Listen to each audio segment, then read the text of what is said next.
Hello all of you, welcome to our channel. आज मैं आप लोगों को दिखाना चाहता हूँ स्मूथनिंग के बारे में। अभी जो हमारे क्लाइंट है उनके हेयर बहुत ही ज़्यादा ड्राई और डैमेज है और उनके हेयर ब्रेकेज हो रहे हैं, इसलिए हम उसमें करने वाले हैं स्मूथनिंग ट्रीटमेंट। उसकी वजह से हमको एक अच्छी शाइनिंग मिलेगी, अच्छा मॉइस्चर मिलेगा और स्ट्रेट लुक भी मिलेगा। अभी हम यहाँ पर हमारे क्लाइंट के जो सबसे ड्राई हेयर है, डैमेज हेयर है, उसको हम सबसे पहले कट करेंगे। उसकी वजह से हमको आगे जाके प्रोसेस में कोई भी प्रॉब्लम भी नहीं आएगा और ट्रीटमेंट करने में भी मज़ा आएगा। हम यहाँ पर यूज़ कर रहे हैं स्वास्कोप का ग्लेड स्ट्रेटनिंग क्रीम और इस क्रीम को हम सबसे पहले बाउल में निकालेंगे और अच्छी तरह से मिक्स करेंगे। हमारा मिक्स करने का रीज़न ये है कि ये जो क्रीम है ज़्यादा थिक बेस पर है, इसलिए अच्छी तरह से मिक्स करने के बाद हम प्रोसेस हमारा शुरू करेंगे, जिसकी वजह से हमको प्रोसेस करने में भी अच्छा रहेगा। और यहाँ पर हम 100% हेयर ड्राई करके क्रीम एप्लीकेशन शुरू करेंगे। अब यहाँ आपको 1 बाय 1 सेक्शन में क्रीम लगाना शुरू करना है और ये क्रीम अप्लाई करने का एक तरीका ये भी है कि आपको उसके रूट को टच नहीं करना है और प्रॉपर तरीके से मॉइस्चराइजेशन भी करना है और बहुत ही ज़्यादा क्रीम वेस्ट ना हो। थोड़ी सी प्रोडक्ट लेके हम हमारा वर्क शुरू करेंगे और मॉइस्चराइजेशन के बाद अगर आपको लगे कि हमारे प्रोडक्ट की ज़्यादा ज़रूरत है तभी आप वापस से क्रीम लेके और एप्लीकेशन करेंगे। और हमारा जो सेक्शन है वो ज़्यादा थिक भी नहीं होना चाहिए और ज़्यादा थिन भी नहीं होना चाहिए।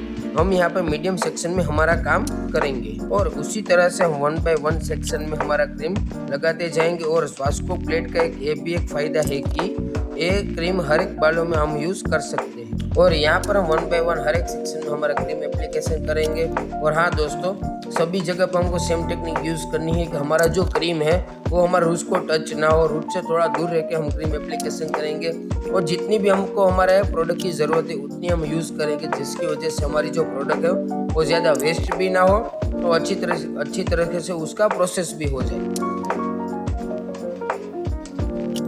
और हम लोग 1 बाय 1 सारे पार्ट को वर्क में लेके सबसे पहले हमने बैक पार्ट लिया, उसके बाद हमने फ्रंट पार्ट लिया, वापस हम बैक पार्ट पर आ चुके हो। और हाँ दोस्तों, हमेशा याद रखना है कि हमारे जो बालों के जो बेबी हेयर है वो अच्छी तरह से कवर होने चाहिए, इसलिए हम उसने भी क्रीम अप्लाई करेंगे और अच्छी तरीके से मॉइस्चराइजेशन भी करेंगे। और यहाँ पे हमारी जो क्रीम एप्लीकेशन है वो हो चुकी है। अब उसको हम 15 से 20 मिनट तक ऐसे ही रखेंगे। उसके बाद उसके हेयर सेक्शन में से हम कोई भी एक हेयर लेंगे और उसको अच्छी तरह से खींचेंगे। और यहाँ पे अगर आपका हेयर स्प्रिंग हो जा रहा है तो आप समझ लीजिए कि आपके हेयर का जो बॉन्ड है वो अच्छी तरह से टूट चुका है, मतलब कि आपका जो क्रीम है वो अच्छी तरीके से प्रॉपर तरीके से हमारे हेयर में वर्क कर चुका है। उसके बाद आपको साधारण पानी से अच्छी तरह से रिंस कर लेना है और ये भी ध्यान रखना है कि आपने जो क्रीम लगाया हो बालों में ऐसे ही ना रहे और रिंस के साथ अच्छी तरह से निकल जाए, जिसकी वजह से आपको प्रोसेस करने में भी अच्छा रहेगा और आगे वर्क में भी मज़ा आएगा। और अच्छी तरह से रिंस हो जाने के बाद हम उनके बालों में टॉवल ड्राई करेंगे, उसके बाद हम सीरम अप्लाई करेंगे और उसके बाद आपको यहाँ पर ड्रायर करना है। और सबसे पहले हमारा जो ड्रायर है उसका टेम्परेचर कूल रहेगा, उसके बाद हम अच्छी तरह से उसको हीट टेम्परेचर पर उसका ब्लो ड्राई करेंगे। और ब्लो ड्राई करने का एक बेनिफिट आपको ये भी मिलता है कि अगर आपके बाल कहीं पर बीच में अगर गीले रह जाते हैं तो अच्छी तरह से ड्राई भी हो जाए और आगे हमको जो आइनिंग करना है उसमें भी हम अच्छी तरह से उसको प्रोसेस कर सके और हमारा टेम्परेचर भी मेंटेन रहेगा। और उसके बाद आपको हेयर में आइनिंग करना है और जो हमारा आइनिंग का टेम्परेचर है वो हेयर सेट पर डिपेंड रहेगा। हेयर सेंसिटिविटी को हम ध्यान में रखेंगे और हमारा आइनिंग का जो टेम्परेचर है उस तरह से हम उसको मेंटेन करेंगे। और हम मीडियम सेक्शन में आइनिंग करेंगे। आइनिंग में हमको ज़्यादा शाइन भी अच्छी मिलेगी और मॉइस्चर भी अच्छा मिलेगा। और 1 बाय 1 हम सारे सेक्शन में अच्छी तरह से आइनिंग करेंगे। परफेक्टली आइनिंग करना भी ज़रूरी है क्योंकि हमारा जो ट्रीटमेंट है वो मेन स्ट्रेट लुक पर ज़्यादा डिपेंड करता है। और परफेक्टली स्ट्रेट लुक तब मिलेगा जब आप परफेक्टली तरीके से आइनिंग करोगे। अब यहाँ से हम हमारा तीसरा प्रोसेस स्टार्ट करेंगे। तीसरा प्रोसेस जो है हमारा और न्यूट्रलाइजर को अप्लाई करना है। न्यूट्रलाइजर यहाँ पर तब करेंगे जब आपका आइनिंग प्रॉपर तरीके से कंप्लीट हो जाए। ये क्रीम जिस तरह से हमने पहली क्रीम अप्लाई की थी उसी तरह से हम उसको अप्लाई करेंगे और ये क्रीम रूट्स में भी टच नहीं होनी चाहिए। और हम 1 बाय 1 सेक्शन में अच्छी तरीके से क्रीम का एप्लीकेशन करेंगे। और यहाँ पे जो हमारा क्रीम है वो थोड़ी सी थिक बेस पर है, इसलिए आपको प्रोसेस में भी मजा आएगा और एप्लीकेशन करने में भी मजा आएगा।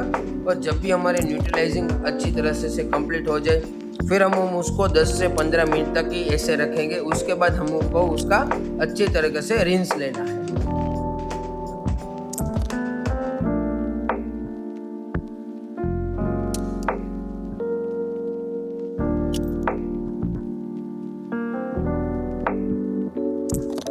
और अब यहाँ पर हमारा जो क्रीम एप्लीकेशन है वो खत्म हो चुका है और 10 से 15 मिनट के बाद हम उसका अभी यहाँ पर हम रिंस लेंगे। रिंस कंप्लीट हो जाने के बाद हम उसमें अप्लाई करेंगे स्मूथ मास्क। वो मास्क को हमको 5 मिनट तक ऐसे ही रखना है बालों में। और जब भी हम यहाँ पर मास्क लगाएंगे तब हम उसके बालों में अच्छी तरीके से मल्टीफिकेशन भी करेंगे। उसके बाद हम बिफोर लुक देख लेते हैं और ये है हमारा आफ्टर लुक। बहुत ही ज़्यादा शाइन, बहुत ही ज़्यादा मॉइस्चर और अच्छी तरीके से स्ट्रेट लुक हमको मिल चुका है।